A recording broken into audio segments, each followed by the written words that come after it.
తెలంగాణలో నాటకీయ పరిణామాలతో పలుచోట్ల ఎన్నికలు వాయిదా పడ్డాయి. రాష్ట్రంలో పలు మున్సిపల్ చైర్మన్ ఎన్నిక వాయిదా పడింది. 11 మున్సిపాలిటీలకు ఎన్నిక వాయిదా పడినట్లు ఈసీ ప్రకటించింది. ఇల్లందు, సుల్తానాబాద్, ఇబ్రహీంపట్నం, కాగజ్ నగర్, కేతనపల్లి, ఖానాపూర్, జహీరాబాద్, ఇంద్రేశం, డోర్నకల్, జనగాం, తొర్రూరు మున్సిపాలిటీల ఎన్నికలు వాయిదా పడ్డాయి. 11 మున్సిపాలిటీల చైర్పర్సన్ ఎన్నికలు మినహా మిగతా అన్ని మున్సిపాలిటీలకు ఎన్నికలు పూర్తయ్యాయి.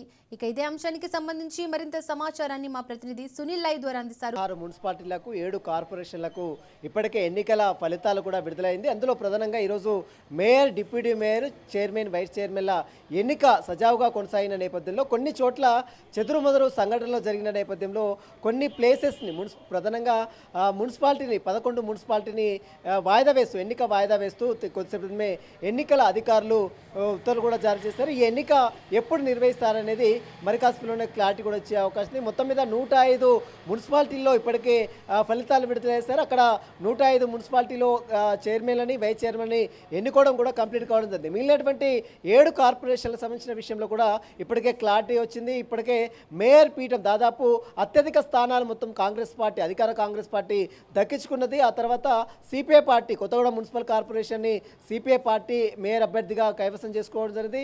అదేవిధంగా కరీంనగర్ మేయర్ అభ్యర్థిగా బీజేపీ అభ్యర్థి మేయర్గా సీట్ని కైవసం చేసుకోవడం జరిగింది. మిగిలినటువంటి నిజామాబాద్ కావచ్చు, మంచిర్యాల కావచ్చు, కాంగ్రెస్ పార్టీ సంబంధించినటువంటి వ్యక్తులు మేయర్ పీఠాన్ని దక్కించుకున్నారు. ఇందులో ప్రధానంగా నిజామాబాద్లో ఉమార్ అనేటువంటి వ్యక్తికి మహిళకు మేయర్ అభ్యర్థిగా ప్రకటించారు.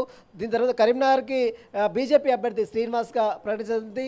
అదేవిధంగా కొత్తగూడెం మేయర్గా గణేష్, అదేవిధంగా సిపిఐ పార్టీ అభ్యర్థి, అదేవిధంగా నల్గొండ మేయర్గా బూరి చైతన్య మహిళా అభ్యర్థిని, అదేవిధంగా మహబూబ్నగర్ మేయర్గా మమత, అదేవిధంగా మంచిర్యాల మేయర్గా ధరణి మధు, వీరందరూ కూడా మేయర్, డిప్యూటీ మేయర్ల ఎన్నిక కంప్లీట్ కావడం. కానీ మున్సిపాలిటీకి సంబంధించినటువంటి పరిధిలోనే కొంత ఇబ్బందులు తలెత్తిన నేపథ్యంలో వాటిని వాయిదా వేయడం జరిగింది. ఇందులో ప్రధానంగా 11 మున్సిపాలిటీలు, అందులో ప్రధానంగా ఇల్లందు, ఖమ్మం, ఉమ్మడి ఖమ్మం జిల్లాలో ఉన్నటువంటి భద్రాద్రి కొత్తగూడెం సంబంధించినటువంటి ఇల్లందు అనేటువంటి మున్సిపాలిటీ ప్రస్తుతం కొంత అక్కడ వార్డుకు సంబంధించినటువంటి అభ్యర్థుల విషయంలో కొంత గందరగోళం నెలకొన్న నేపథ్యంలో వాటిని వాయిదా వేయడం జరిగింది. దీంతోపాటు సుల్తానాబాద్, దీన్ని కూడా వాయిదా వేయడం జరిగింది.